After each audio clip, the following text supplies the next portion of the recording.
주님을 바꾸지 오늘 거룩한 주일날에 예배 자리에 오신 여러분에게 성령의 충만한 은혜가 함께 하시기를 주의 이름으로 축복합니다. 우리 교회는 오늘 오후 1시에 37명의 캄보디아 단기 선교팀 이렇게 출발합니다. 오늘 토요일 오전에 돌아오기까지 일주일 동안 사역이 진행되는데 여러분 기도해 주시면 좋겠습니다.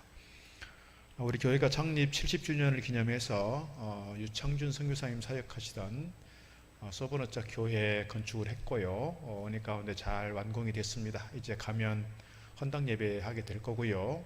또 그 교회를 중심으로 해서 지역 잔치, 또 뭐 임직식, 또 선교사 파송 뭐 이런 일들이 계획되어 있고, 그 근처에 믿음학교라고 또 성큼어자 교회 및 그 믿음학교에 초등학교 1, 2, 3학년 아이들 130여 명이 있는데, 이 아이들을 대상으로 해서 며칠 동안 또 사역이 진행될 것입니다.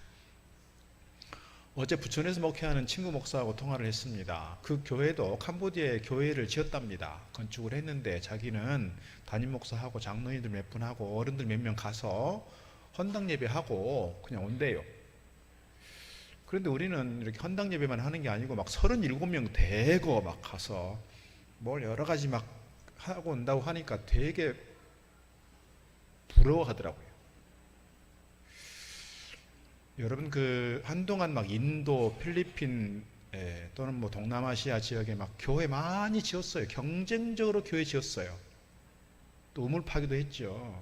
그런데 그 지었던 많은 교회들이 문을 닫고 공장 내지는 창고 아니면 가정집 이렇게 바뀐 교회들이 부지기수입니다.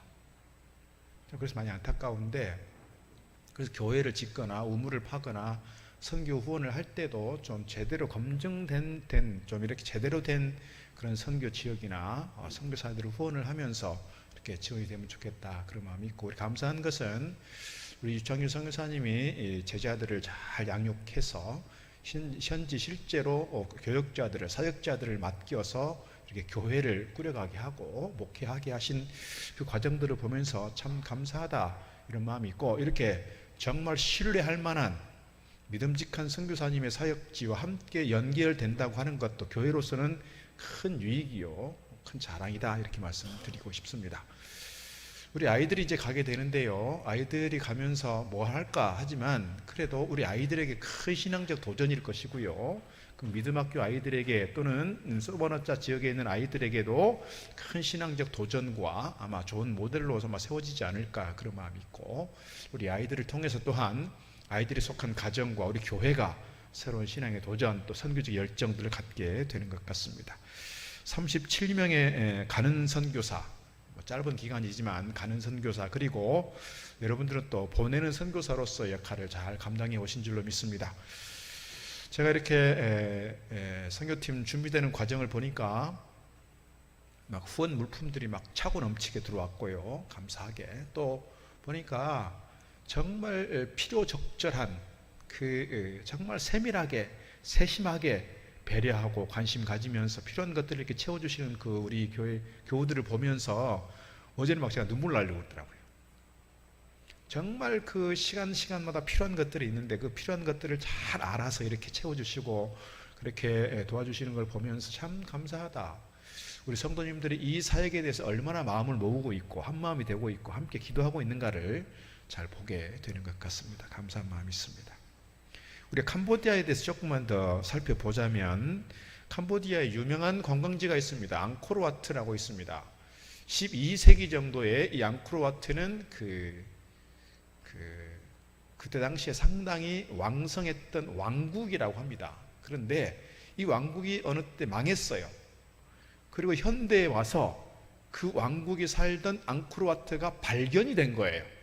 그러니까 수세기 동안 이것은 숨겨져 있던 곳이었는데, 그곳에 연구를 하다 보니 12세기, 13세기 때 흥왕했던 왕국이었고, 그때 지었던 그 궁전들이나 그 어떻게 보면 신전 같은 것들인데, 이런 것들이 앙코르와트 유적으로 지금 많이 남아 있습니다. 그 앙코르와트로 유명한 나라 캄보디아죠. 우리 지도를 잠깐 보자면, 캄보디아는 왼쪽에 태국이라고 하는 큰 나라가 있습니다. 오른쪽에는 베트남이라고 하는 큰 나라가 있습니다. 우리나라가 중국하고도 그렇고 일본하고도 그렇고 별 사이가 안 좋잖아요.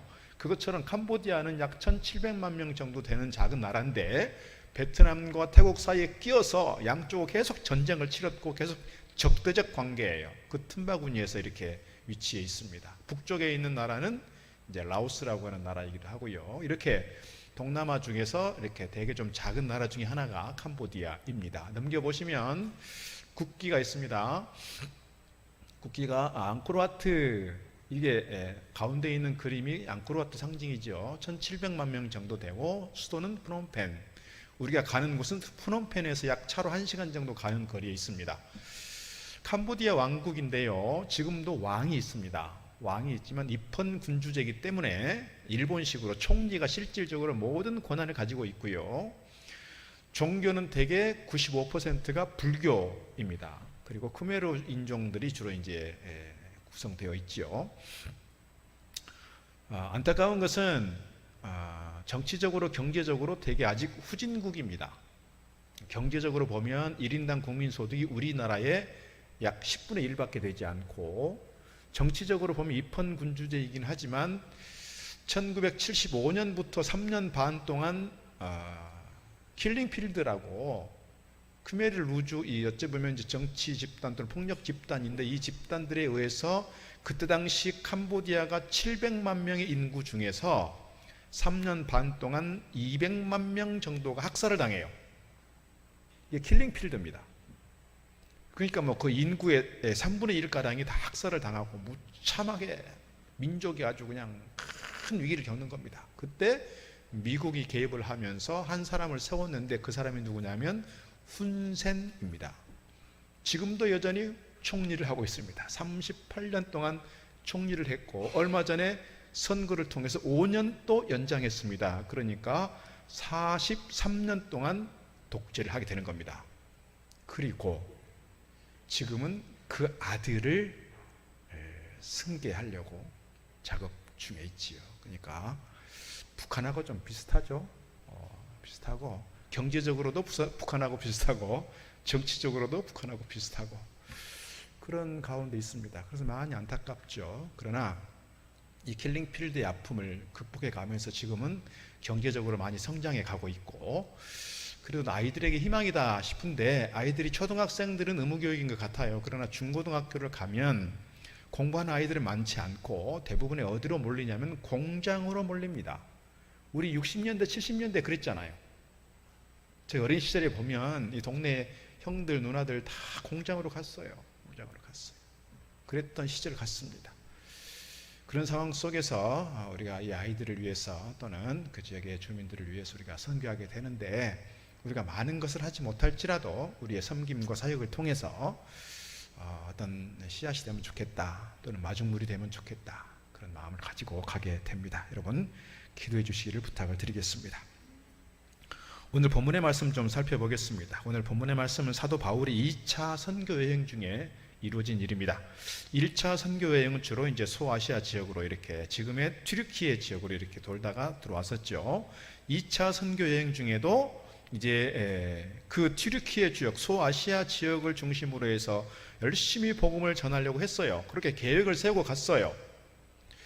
그렇게 아시아 지역으로 복음이 전해졌고, 이 복음이 유럽 지역으로 가지 않고 인도를 거쳐서 중국으로 우리나라까지 왔더라면 이게 2000년 전에 우리나라에 복음이 전해지지 않았을까, 그런 마음이 있고요. 그런데 하나님께서 아시아에서 계속 복음을 전하고 싶은데 계속해서 길을 막는 거예요. 선교의 길을 막아요. 그러면서 도대체 왜 이럴까, 나중에 돌아보니 성령께서 우리를 막으셨구나, 그런 고백이 있는 거고요. 이 동네로 갔다가 저 동네로 갔다가 계속 길이 막히니 도대체 이게 무슨 일일까 기도하다가 환상 중에 하나님께서 그에게 마게도냐로 건너와서 우리를 도우라 하는 사람을 보게 되고요. 그래서 그 음성이 하나님께서 나를 부르시는 거구나, 이제 아시아에서 복음을 전한 이것을 좀 접고 유럽으로 가자, 그렇게 해서 빌립보를 가게 되고, 마게도냐는 지금의 그리스 북부 지역이잖아요. 그 지역을 복음을 전하게 되면서 복음이 유럽으로 전해지게 되었고, 유럽으로 복음이 전해지면서 유럽 안에서 복음이 꼽히게 되었다, 이렇게 말씀드릴 수가 있습니다. 첫 번째, 오늘 본문에 보면 첫 번째 등장하는 성이 있는데 빌립보라고 하는 성입니다. 빌립보에서 루디아를 만나게 되고요. 루디아를 만나면서 복음이 본격적으로 전해지게 되는데 이 빌립보에서 겪는 아픔이 있어요. 무고하게 고소를 당했고 감옥에 갇혔습니다. 깊은 감옥에서 한밤중에 사도 바울과 실라가 찬송하고 기도했더니 옥문이 열렸고요. 착고가 풀렸고요. 쉽게 말하면 하나님께서 그 사도들을 풀어주신 겁니다. 그러니까 이 옥문을 지키고 있던 간수장이 이러다가 내가 상관들에 의해서 내가 징계를 당하겠구나, 내가 죽게 생겼구나, 차라리 내가 스스로 죽자 하고 자결하려 할 때 사도 바울이 죽지 마라, 우리 여기 있다 그러잖아요. 그래서 그를 살리고 그 간수장이 얘기합니다. 내가 어떻게 해야 구원을 얻겠습니까? 그때 사도 바울이 말합니다. 주 예수를 믿으라. 그리하면 너와 너의 집이 구원을 받으리라. 그러면서 그의 집이 세례를 받고 구원을 받고 함께 빌립보 교회에 동역하게 됩니다. 이것이 빌립보 교회의 중요한 역사죠. 오늘 이 빌립보 교회를 세워가는 과정 속에서 오늘 우리에게 주시는 메시지, 오늘 본문에서 몇 가지 함께 살펴보려고 합니다. 첫째 주신 말씀은요, 선교의 역사는 하나님의 구원의 역사라는 겁니다. 하나님의 구원의 역사다. 선교라고 하는 것은 내가 계획하고 내가 뭔가를 준비하고 내가 뭔가를 사역해 가는 과정일 수 있으나, 그러나 결국 이 모든 일들은 다 나의 일이 아니고 누구의 일이다? 하나님의 일이다. 하나님의 구원을 위한 일이다 라고 하는 거예요. 우리가 캄보디아에 가지만 내가 막 또 이렇게 열심히, 우리 아이들 중에 알바한 애들도 있을 거예요. 또 이렇게 열심히 이렇게 돈 모아서, 용돈 모아서 이렇게 경비를 마련을 하고 가고 하는데, 내가 하는 일 같지만 내가 하는 일이 아니고 이것은 하나님께서 하시는 일이다. 누구를 통해서? 나를 통해서. 나를 통해서.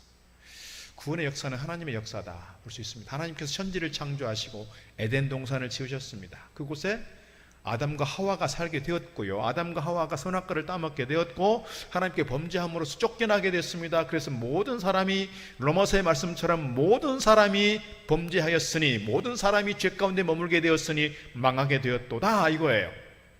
그런데 우리 하나님께서 우리를 긍휼히 여기시고 이처럼 사랑하셔서 누구를 보내셨어요? 예수 그리스도를 보내주셨어요. 예수님의 십자가로 인해서 우리가 다 구원받게 됐습니다. 예수를 믿기만 하면 구원받게 됐다는 거예요. 그렇게 불뱀에 물렸던 이스라엘 백성들이 그 놋뱀을 쳐다보기만 하면 살게 되었던 것처럼, 오늘 우리가 십자가에 달리신 그 예수를 나의 구주로 고백하고 믿기만 하면 내가 천국 백성이 되고 하늘 시민권자가 되고 내가 구원받은 자가 됐다는 거예요. 그런데 구원이라고 하는 것은 이렇게 그냥 끝나는 것이 아니라 우리에게 주어진 과제가 있는데, 이 과제가 뭐냐? 내가 복음을 전하는 일이요, 선교하는 일이라는 거예요. 그래서 구원의 역사는 그냥 가만히 있어도 되는 것이 아니라 하나님의 사람 통해서 일하시게 될 때, 복음이 전해지고 선교가 이루어질 때 우리를 통해서 구원의 역사는 이루어진다, 이렇게 말씀드릴 수 있습니다. 그래서 십자가 없이는 구원도 없지만 선교가 없이는 구원이 없다, 이렇게 말씀드릴 수가 있는 것이죠. 오스왈드 스미스 목사님은 이렇게 말했습니다. 전도하지 않는 교회는 화석처럼 되고 말 것이다. 전도에 대해서 관심이 없고 전도에 대해서 무관심하고 전도에 대해서 섬기려고 하지 않는 교회는 화석처럼 굳어버리게 된다. 그래서 천천히 퇴보하게 되고 천천히 경직되어서 그 교회는 사라지게 된다라는 거예요. 그런 점에서 교회의 존재 이유는 어디 있느냐? 선교에 있다, 이렇게 말씀드릴 수가 있습니다. 오늘 말씀 보게 되면 사도 바울이 계획했던 것으로부터 잘 안 되는 경우가 있었어요. 우리도 뭔가를 선교하려고 하고 뭔가를 계획하려고 하지만 우리 뜻대로, 우리의 계획대로 잘 안 될 때 있어요. 우리 37명이 가서 세밀하게 프로그램들을 준비했고 시간표를 짜서 어떻게 다 준비를 했어요. 가면 우리 스케줄대로 잘 될까요? 안 될 때 많아요. 시간이 연기가 될 때가 있고요. 또는요, 거기 초등학생들이 아침 6시 반에 학교를 나온대요. 우리 애들 6시 반에 학교 가라고 하면 갈까요? 안 갈 것 같아요. 근데 그 아이들은 6시 반에 나온대요. 우리도 그 아이들에 맞춰서 프로그램을 진행을 해야 돼요. 아침 일찍 일어나서. 근데 우리 초등학생들 가가지고 어쩔까 모르겠어요. 하여튼 가서 잘 따라가겠죠. 하여튼 가다 보면 그 현지 상황이 우리가 계획했던 것하고 많이 다를 수 있어요. 그러면 계획이 바뀔 수도 있고, 또는 다른 프로그램 대체해야 될 때가 있고, 또는 융통성 있게 뭔가 잘 대처해야 될 때가 있을 거예요. 그러니까 자잘하게 보면 작은 스케줄 중에 그럴 수 있지만 오늘 사도 바울은 어떤 큰 선교적 프로젝트 속에서 계획했던 것들을 다 내려놓고 다른 방향으로 가게 되는 일들을 보게 된다는 거예요. 오늘 6절 말씀 이하에 이렇게 기록되어 있습니다. 성령이 누가요? 성령께서 아시아에서 말씀을 전하지 못하게 하시거늘 그래서 부르기아로 갈라디아로 갑니다. 7절 보니까 무시아 앞에 이르러 비두기아로 가고자 애쓰되 예수의 영이 누가요? 예수의 영이 허락하지 않았다. 그래서 8절 무시아를 지나 드로아로 갔는데 밤에 환상이 바울에게 보이니 마게도 사람 하나가 서서 그에게 청하여 이릅니다. 마게도냐로 건너와서 우리를 도우라 하거늘. 우리도 이 음성 들으면 좋겠어요. 우리가 열심히 기도하다가 캄보디아에 있는 소보노자와 성크모자에 있는 아이들이 우리를 그렇게 마음으로 소원하고 있는지 몰라요. 기도하고 있는지 몰라요. 그 음성 들으면 좋겠다 싶습니다. 그래서 10절 보니까 바울이 그 환상을 보았을 때 우리가 곧 마게도냐로 떠나기를 힘쓰니 이는 하나님이 저 사람들에게 복음을 전하라고 우리를 부르신 줄로 인정함이로라 그랬습니다. 우리 나름대로 계획한 것들이 있을 수 있습니다. 우리 인생의 길 속에도 그렇잖아요. 내가 30대에는 뭐하고 40대에는 뭐하고 50대는 뭐하고 60대는 뭐하고 내 스케줄대로 되는 것도 있겠으나 안 되는 경우도 있잖아요. 뭔가에 가로막힐 수가 있고 장애물이 생길 수도 있고요. 뭔가 문제가 생길 수 있어요. 그러면 또 돌아가게 돼요.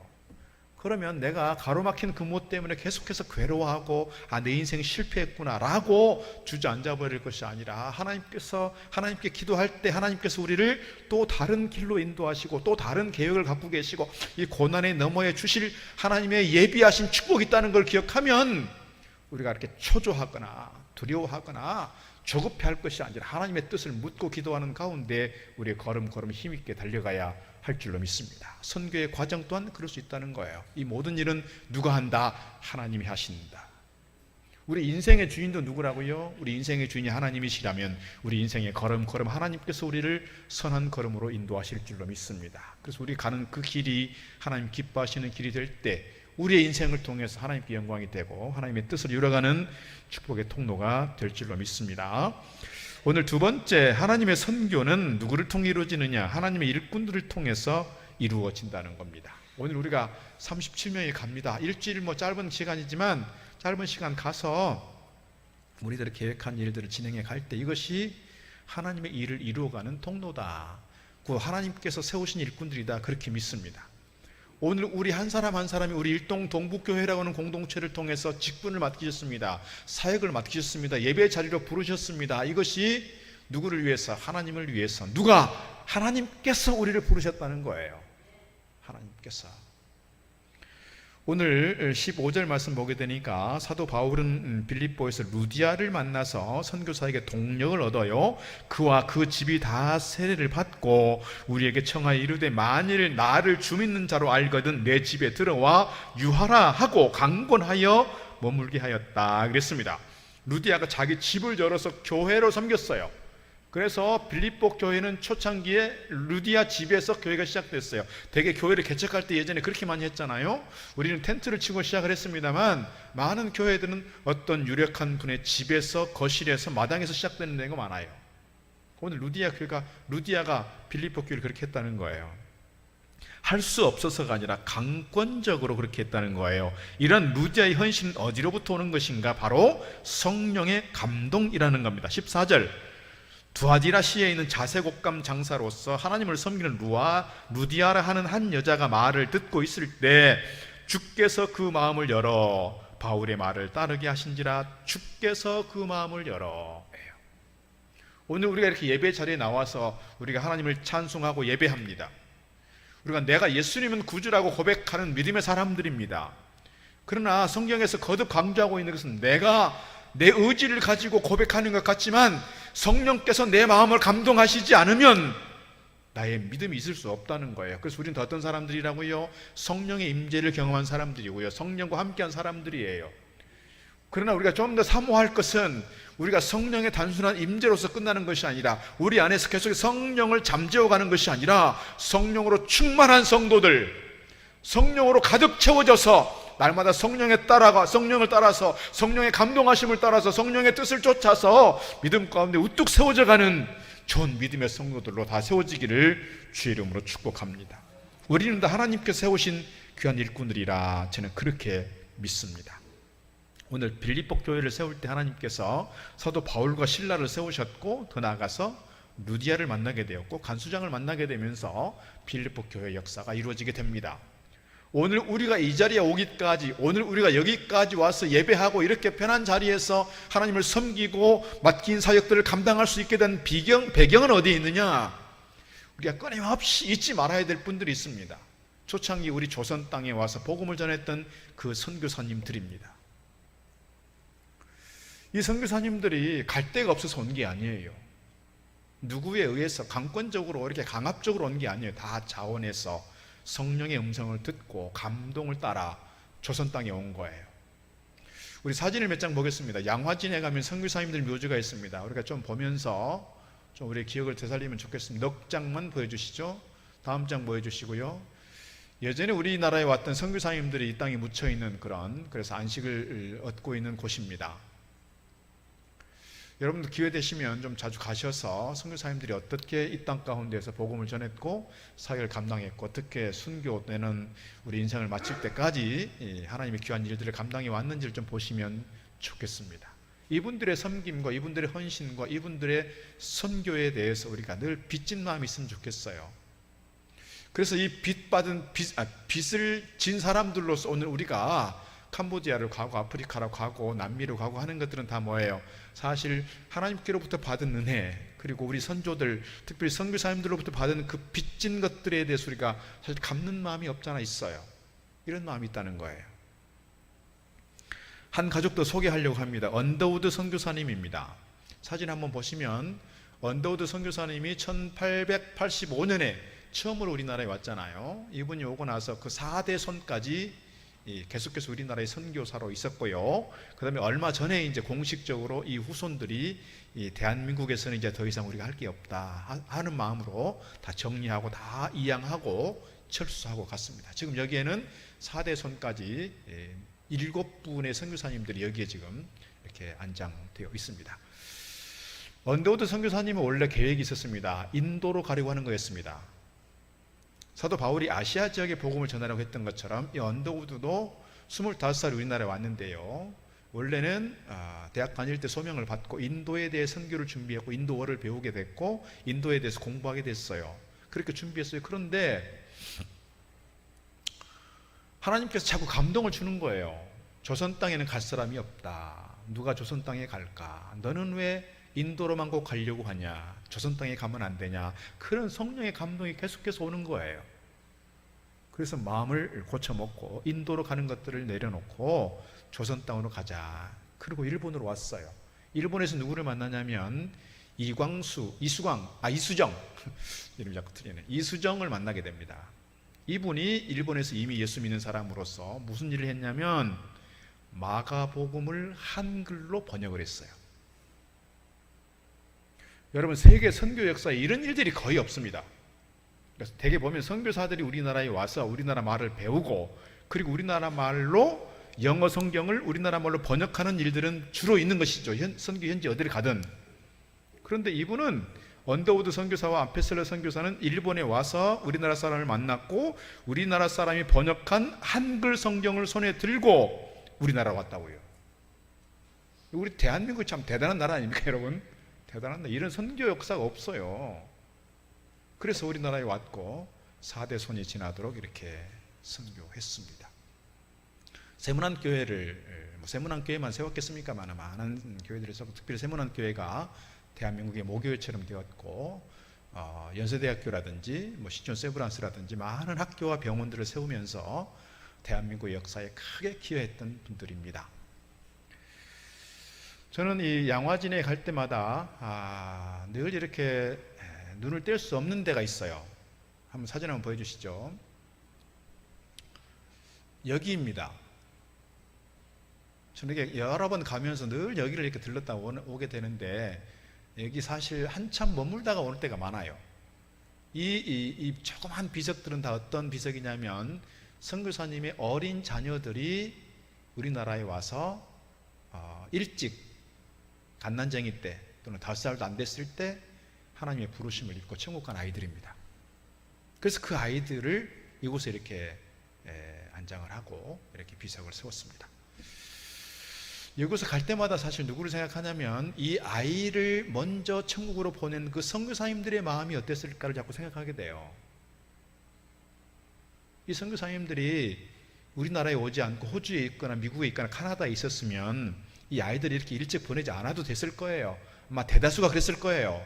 근데 우리나라는 워낙 의료 수준이 떨어지고 열악하다 보니 아이가 자꾸 문제가 생기면 금방금방 갈 수밖에 없는 그런 상황 속에서, 그럼에도 불구하고 아이를 그렇게 천국으로 떠나보내고 또 천국으로 떠나보내면서도 이 땅의 백성들을 사랑하는 마음으로, 긍휼히 여기는 마음으로 하나님 주신 소명을 따라서 마지막까지 복음을 전했던 그 선교사님들을 우리 잊을 수가 없어요. 잊어서도 안 되겠고요. 그런 빚진 마음이 우리에게 있으면 좋겠다, 그런 마음이 있습니다. 우리나라가 조선말 시대 그리고 일제시대 또 한국전쟁을 겪으면서 약 1200여 명의 개신교 순교자가 있다고 하는데요, 그 중에 많은 분들이 이 선교사님들이라고 생각하면 우리가 오늘 선교에 대해서 좀 생각을 할 때 우리가 어떤 마음으로 좀 섬기하는지를 잘 가르쳐 주는 것 같습니다. 한 분 더 소개하고 마치려고 합니다. 210여 년쯤 전에 미국 교회가 처음으로 해외에 선교사를 파송했던 아도니람 저드슨이라고 하는 선교사입니다. 사진 한번 보여주시면요, 이분도 처음에는 인도를 갔어요. 인도에 가서 복음을 전하려고. 근데 하나님께서 어디로 가게 되냐면 지금의 미얀마, 그때 당시는 버마였죠. 버마로 하나님께서 자꾸 인도하는 거예요. 그래서 버마로 자꾸 가게 됐고요. 그리고 결혼한 지 보름 만에 여기로 갑니다. 그리고 가서 첫째 아이가 유산이 됩니다. 둘째 아이는 태어난 지 2달 만에 죽습니다. 셋째 아이도 태어난 지 얼마 되지 않아서 또 죽습니다. 그런 큰 아픔을 겪으면서도 이 버마에 대한, 이 미얀마에 대한 애정, 미얀마에 대한 선교적 소명을 가지고 떠날 수가 없어요. 계속해서. 근데 6년, 7년이 되도록 한 명도 전도를 못했어요. 여러분 상상을 해보세요. 1, 2년도 아니고 6년, 7년이 지나도록 한 명도 전도를 못하고 7년이 지나고 나서 한 명 예수 믿었어요. 그리고요, 이 버마하고 영국하고 전쟁을 치르게 돼서 이분이 미국 사람이지만 붙잡혀서 창독 없는 감옥에서 1년이 넘도록 그렇게 감옥살이를 했습니다. 그때 몸을 많이 상하게 됐고, 이제 사역을 다 정리하고 37년 만에, 버마로 간 지 37년 만에 이제 고향으로 가는 배 안에서 이분이 그만 운명하게 됩니다. 처음에 7년 동안 한 명 전도했대요. 그런데 그분이 37년 동안 사역하고 돌아갈 때 버마에 예수 믿는 사람들이 5만 명이었다고 합니다. 그러니까 처음에는 여러분 얼마나 기다리고 견디고 힘든 시간이었겠습니까? 그러나 그 힘든 시간을 잘 견뎌갈 때 하나님께서 그를 통해서 놀라운 생명의 역사, 구원의 역사를 이루게 되었고, 그가 영어를 버마로 번역하고 또 버마를 영어로 번역하는 사전을 만들고 성경을 이렇게 번역하고 많은 일들을 감당했습니다. 어쩌면 우리가 처음부터 씨앗을 뿌릴 때 처음부터 많은 성과가 나거나 처음부터 큰 결과가 나타나지 않을 수 있어요. 그러나 참고 참으면서 기다리면서 하나님의 때를 기다릴 때 우리 가운데 생명의 열매들이 맺혀지게 될 줄로 믿습니다. 그런 기다림의 시간들이 우리에게 필요하다는 거예요. 그래서 세 번째, 주님께서 오늘 우리를 선교 현장으로 부르신다는 것을 기억하고 하나님의 부르심 앞에 열심으로 섬기며 헌신하며 선교할 때 우리를 통해서 하나님의 생명의 역사를 이룬다는 사실을 잊지 않으면 좋겠습니다. 마가복음 16장에서 말씀합니다. 또 이르시되 너희는 온 천하에 다니며 만민에게 복음을 전파하라. 마태복음 28장 말씀합니다. 그러므로 너희는 모든 민족을 제자로 삼아 아버지와 아들과 성령의 이름으로 세례를 베풀고 내가 너희에게 분부한 모든 것을 가르쳐 지키게 하라. 볼지어다 내가 세상 끝날까지 항상 너희와 함께 있겠다. 주님 우리에게 약속해 주고 있습니다. 주님께서 오늘 우리에게도 같은 말씀 하시는 줄로 믿습니다. 너희는 때를 얻든지 못 얻든지 천하 만민 가운데 나아가 복음을 전하여라. 모든 민족으로 열방 가운데 나아가 제자로 삼고 말씀을 가르치며 하나님 나라의 지경을 넓히도록 하여라. 우리에게 말씀하여 주는 줄로 믿습니다. 이 사역을 위해서 우리가 소명의식을 가지고 우리 아이들을 포함해서 37명이 오늘 나아가게 됩니다. 사도행전 28장까지 되어 있는데요, 사실은 완결 구조가 아니라 많은 목사님들이 그런 얘기를 했습니다. 사도행전 29장은 우리가 써가야 된다는 말씀 했었어요. 저도 그런 말씀 드리고 싶어요. 사도행전 28장에서 멈추는 것이 아니라 사도행전 29장을 써가는 우리 일동 동북교회, 그 선교 역사가 그때 당시 멈추는 것이 아니라 계속해서 이어지는 교회, 그래서 하나님께서 오늘 우리를 부르시는 거룩한 선교의 대열에 우리가 함께 참여하고 하나님의 구원 역사에 함께 동참하는 가운데 우리를 통해서 하나님의 생명의 역사가 이루어지기를 소망합니다. 하나님께서 가장 기뻐하시는 일이 뭘까? 성경에서 거듭 말씀합니다. 하나님께서 춤추시는 일, 하나님께서 가장 기뻐하시는 일은 잃은 양이 돌아왔을 때입니다. 우리를 통해서 한 생명이 구원을 얻게 되었을 때 주님께서 춤추시고 주님께서 기뻐하신다는 거예요. 이 일을 위해서 누가요? 우리가 부름받았습니다. 우리가 세워졌습니다. 하나님께로부터 세움받은 자들로서 하나님을 기쁘시게 하기 위하여 우리를 통하여 아름다운 생명과 구원의 역사에 힘있게 참여하고 함께 섬기는 저와 여러분 다 되기를 주의 이름으로 축복합니다. 기도하겠습니다. 하나님 아버지, 감사합니다. 오늘 우리를 생명력 있는 복음의 일꾼으로 세워주신 우리 하나님, 오늘 우리가 늘 주님의 복음을 힘있게 전파할 수 있도록 도우시고 인도하여 주옵소서. 오늘 저희들이 먼저 기도와 말씀에 사로잡히게 하시고 성령의 뜨거운 체험들을 가지고 담대하게 힘있게 복음을 선포하고 증거할 수 있는 저희들 되도록 인도하여 주옵소서. 초대교회 많은 믿음의 선조들이 예수 그리스도의 복음을 위해서 순교하셨고 또 많은 이들의 피 흘림으로 말미암아 오늘의 우리가 이렇게 여기에 서 있게 되는 줄 믿습니다. 주님, 참되신 주님을 외치며 전파하는 주님의 선교사로 오늘 우리를 부르셨사오니 주님, 주님의 부름받은 자들로서 주님께로부터 세움받은 자들로서 힘있게 복음을 증거하고 선교의 사역 감당할 수 있는 저희들 되도록 축복하여 주옵소서. 나의 이웃과 친구와 가족들에게 살아계신 주님을 전파하게 하시고 저희들이 오늘 37명의 짧은 기간 가지만 보내는 선교사로 가는 선교사로 힘있게 헌신하는 저희들 되도록 축복하여 주시옵소서. 주님께서 오늘 우리를 향하여 거룩한 선교의 대열에 참여하라고 말씀하시는 줄 믿습니다. 사랑하는 주의 모든 권속들이 이 대열에 기쁨으로 참여하고 주님께 영광이요 우리 모두에게 큰 은혜와 축복을 누리는 귀한 시간들 되도록 인도하여 주옵소서. 주님께서 반드시 이 일들을 이루실 것을 기대하며 감사합니다. 예수님의 이름으로 기도드리옵나이다. 아멘. 주님을 바꾸지 않으리. 다른 어떤 은혜 구하지 않으리. 오직 주님만이 내 삶의 도움이시니 주의 얼굴 보기